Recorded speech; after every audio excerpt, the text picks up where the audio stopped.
반갑습니다. 오늘 우리에게 주시는 하나님의 말씀은 에베소서 5장 22절에서 24절까지 말씀입니다. 제가 읽어드릴게요. 주님의 말씀을 들으십시오. 아내들이여 자기 남편에게 복종하기를 주께 하듯 하라.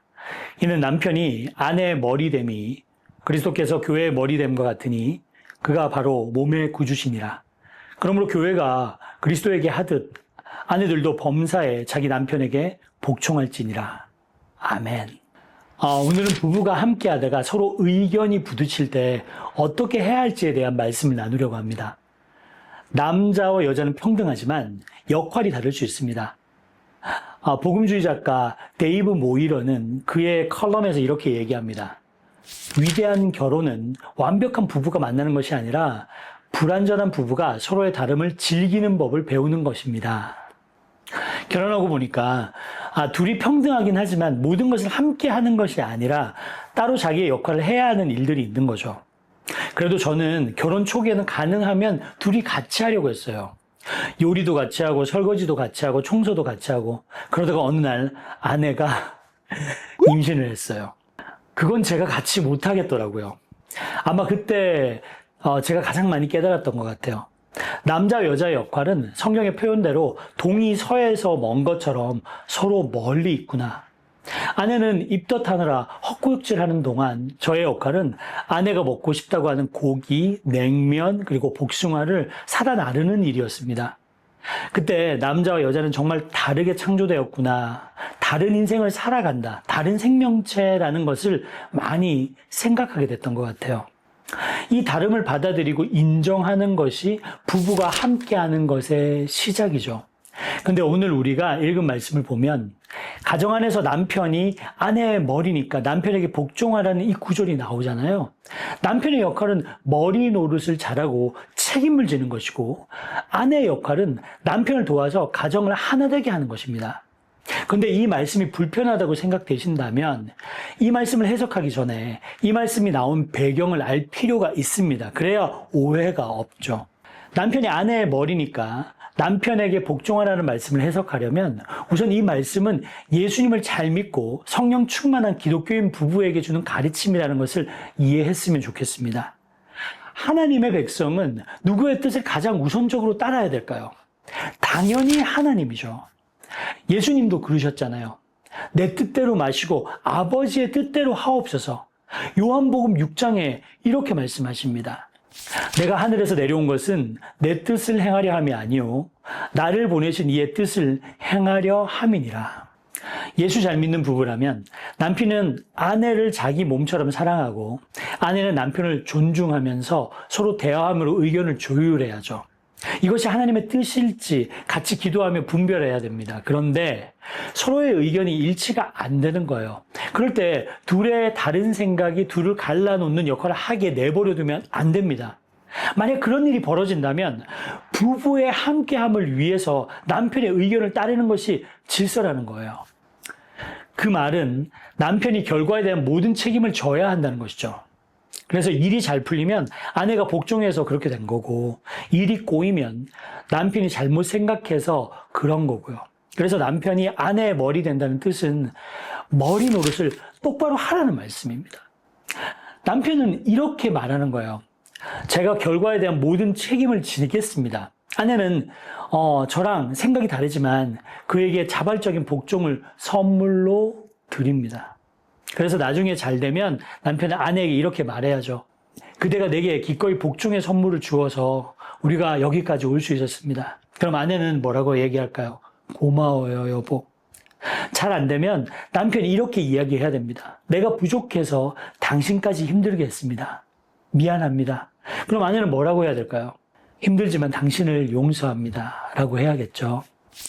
둘째, 당시 문화를 먼저 생각해 봐야 합니다.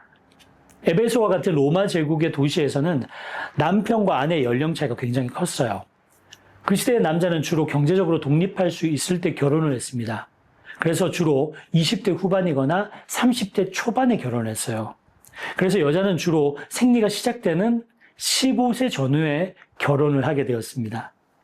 그래서 로마 사회에서는 평균적으로 남편은 아내보다 15살 정도 나이가 많았어요.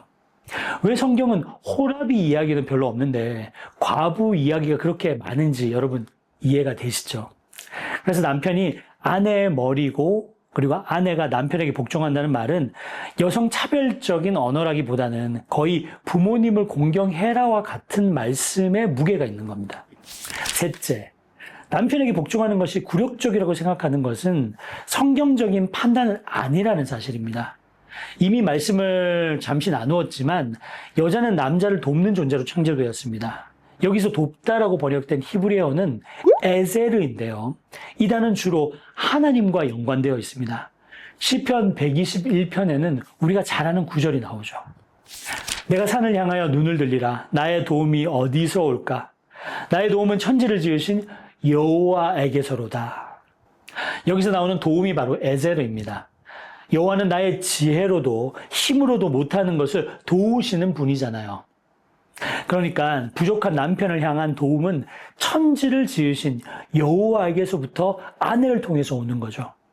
그렇기 때문에 복종함으로 남편을 섬기고 그리고 도움을 주는 역할은 굴욕적인 일이 아닙니다. 오히려 가정을 세우시는 하나님의 강력한 손길의 역할을 하는 일이죠. 엘리자베스 엘리엇은 Let Me Be a Woman이라는 책에서 이렇게 이야기합니다. 복종은 품위를 잃는 것이 아니라 조화를 위한 하나님의 설계를 신뢰하는 것입니다. 예수님을 생각해 볼까요? 그는 근본 하나님의 본체시나 하나님과 동등됨을 취할 것을 여기지 아니하시고 오히려 자기를 비워 종의 형체를 가지사 사람들과 같이 되셨고 사람의 모양으로 나타나사 자기를 낮추시고 죽기까지 복종하셨으니 곧 십자가에 죽으심이라. 성부 하나님과 성자 예수님은 동등한 분이죠.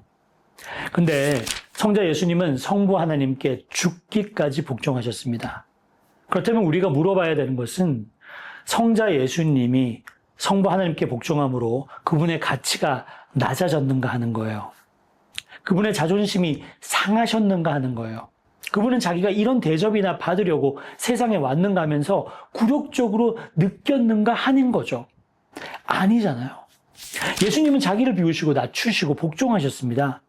그가 성자 예수님이 열등해서 그렇게 하신 것이 아닙니다. 예수님은 기꺼이 그리고 자발적으로 그렇게 하신 거죠.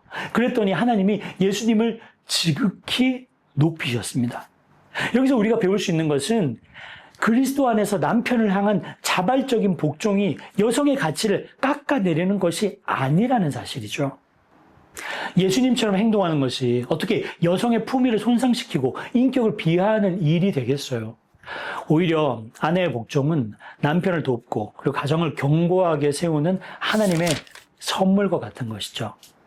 그러므로 우리 남자들은 머리 노릇을 똑바로 할 수 있기를 바랍니다. 남편이 성령 충만함과 숭고한 사랑으로 가정을 이끌고 아내의 순종이라는 따뜻하고 너그러운 도움이 합쳐지면 이 가정은 하나님의 나라가 되는 것입니다. 그것이 하나님이 만드신 가정이고 성경이 제시하는 부부의 함께함의 모델입니다. 이건 결심한다고 될 일도 아니고요. 성령께서 도우셔야 가능합니다. 부부가 함께 기도하고 자신을 내려놓음으로 교회 안에서 이렇게 건강하고 거룩한 가정이 많이 생기기를 축원합니다. 그래서 남편들은 머리 노릇을 똑바로 하기를 결단해야 합니다. 그것은 권위를 휘두르기 위해서가 아니라 사랑으로 섬기기 위한 자리임을 기억해야 합니다. 아내를 보호하고 가정을 책임지며 먼저 하나님께 엎드리는 사람이 바로 머리입니다. 그리고 아내는 남편에게 복종하되 억지로가 아닌 자발적으로 죽게 하듯 복종함으로써 가정을 세워나가는 동역자가 되는 것입니다. 그것은 여성의 열등함이 아니라 하나님의 형상을 따라 창조된 위대한 사명의 자리입니다. 복종은 굴욕이 아니라 사랑의 언어입니다. 책임은 부담이 아니라 헌신의 열매입니다. 결혼은 경쟁이 아니라 연합입니다. 이 모든 것이 가능하려면 부부 모두 하나님의 사랑 안에 거해야 됩니다. 내가 바라는 것을 포기하고 내가 옳다고 여기는 것을 내려놓고 하나님의 뜻 앞에 무릎 꿇는 것.